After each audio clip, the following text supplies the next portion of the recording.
Fuqaha menyebutkan penghasilan paling afdol atau paling baik ada di antara mereka yang mengatakan seperti nas hadis, amal ar-rajul biyadih, hasil usaha tangan dia sendiri. Mereka batasi fuqaha selama itu bukan pekerjaan yang kotor atau terhina. Seperti apa? Kalau di zaman dulu seperti bekam. Makanya Rasulullah katakan kasbul hajjam khabith. Penghasilan tukang bekam itu kotor. Rasul nggak katakan haram tapi kotor. Kenapa? Karena pekerjaan itu pekerjaan kotor di masa itu. Ya karena tradisional dan masih zaman itu. Dulu tukang bekam itu kalau membekam orang, ini tahu titiknya di mana, begitu di punggung atau di sini. Dia lukai seperti sekarang dilukai gitu. Bagaimana cara mengeluarkan darah di zaman itu? Disedot. Ya disedot sama tukang bekamnya, mulutnya misalnya di sini. Disedot. Darah kotor, darah berpenyakit. Ya setelah itu dia buang, tapi namanya nyedot. Ya mungkin aja ada yang ketelan. Atau sedikit ada yang masuk ke tenggorokan. Makanya Rasul katakan khabith, penghasilan yang kotor. Namun seperti Syekh Utsaimin sebutkan, dengan perkembangan zaman sudah nggak ada orang melakukan itu. Dia pakai alat steril, pompa atau semisalnya, maka nggak termasuk dengan usaha yang sekarang. Hajamah terhormat. Dia nggak pakai mulut seperti dulu. Ala kulli hal yang dikecualikan adalah, itu contoh saja, pekerjaan-pekerjaan yang ya, kotor seperti itu, yang dia harus berdekatan atau berurusan dengan hal-hal yang najis, yang bau, yang semisalnya. Amalan tangan dia, kerjaan tangan dia, ini yang paling afdol kata mereka. Sebagian yang lain, pendapat kedua mengatakan yang paling afdol adalah perdagangan, tijarah, dagang.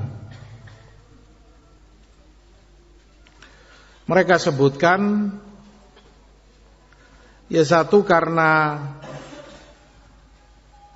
hadis Imam Ahmad tadi, bai'un mabrur, bai' jual beli, tijarah.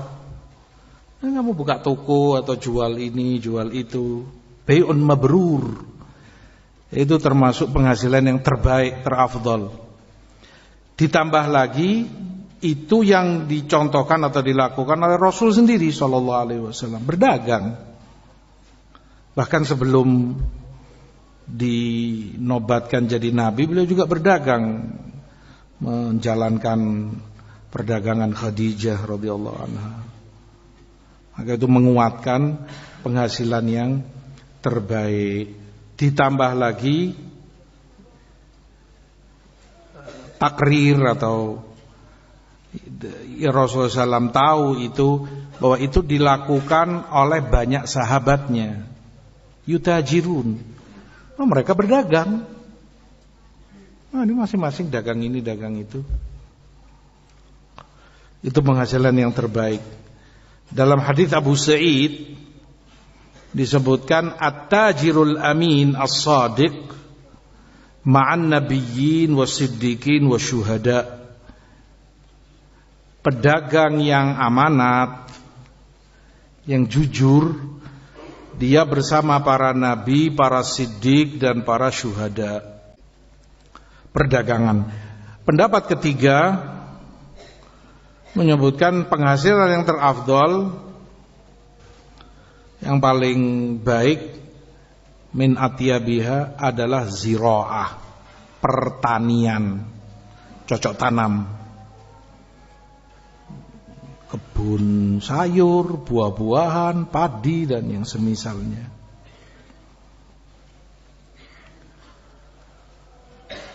Hal itu karena Rasulullah SAW juga menyebutkan keutamaannya, bahwa setiap itu dimakan oleh binatang, oleh burung, oleh ini, berpahala orangnya, si petaninya, walaupun dia nggak niat. Kan dia nggak niat, bagaimana mau niat?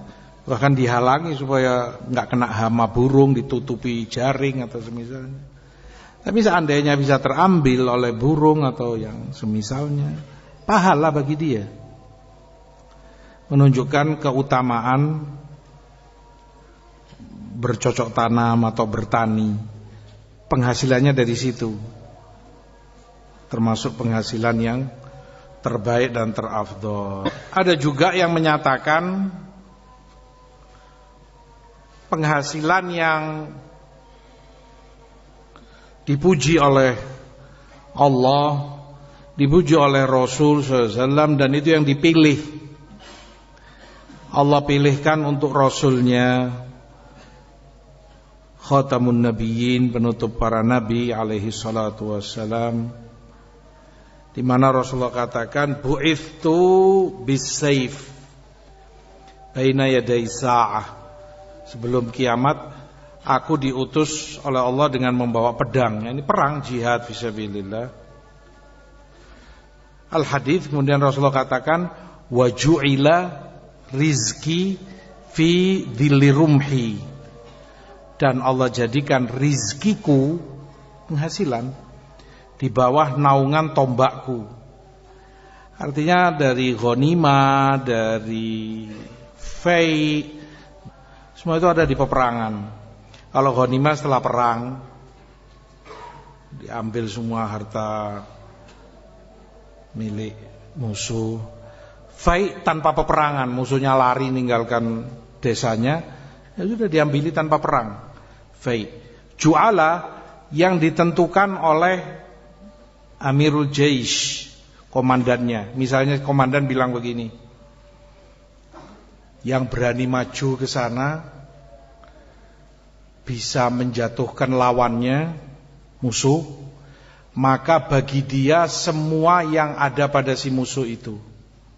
Ya kalau dulu misalnya kuda atau onta, dia maju karena berani, maju dia kelahi sama itu kafir, walhasil sampai dia bunuh orangnya, jeruet, mati, jatuh, mati, diambili semua, ontanya, kudanya, mungkin di kudanya itu ada uang, ada perhiasan, pakaian, makanan. Di orang kafirnya juga pakaiannya dilepasi, misalnya ada emasnya atau kalung apa, semua itu milik dia, bukan ghanimah. Kalau ghanimah dikumpulkan dulu semua, nanti dibagi. Kalau ini enggak. Semua itu ada dalam peperangan, dalam jihad. Ya dianjurkan agar orang berani, ya, dikasih imbalan atau hadiah seperti itu. Yang berani maju, bisa membunuh musuhnya, bagi dia apa yang ada pada musuh itu. Ya kalau sekarang mungkin si kafir itu naik mobil atau motor atau apalah, bawa senjata, bawa ini, pokoknya yang ada pada dia diambil semua. Pribadi, untuk dia pribadi. Walhasil Rasulullah katakan, Allah jadikan rizkiku di bawah naungan tombakku. Waju'ila dhullu was-saghar ala man khalafa amri.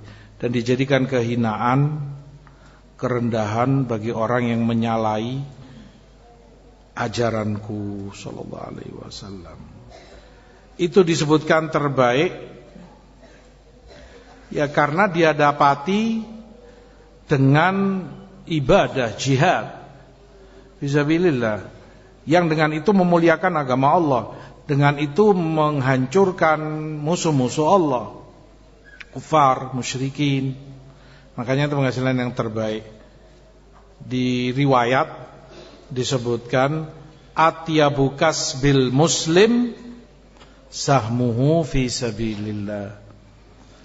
Penghasilan terbaik seorang muslim adalah saham yang dia dapati di sabilillah, dalam peperangannya. Ya tadi, imma dari ghanimah, imma dari fai, imma dari tadi.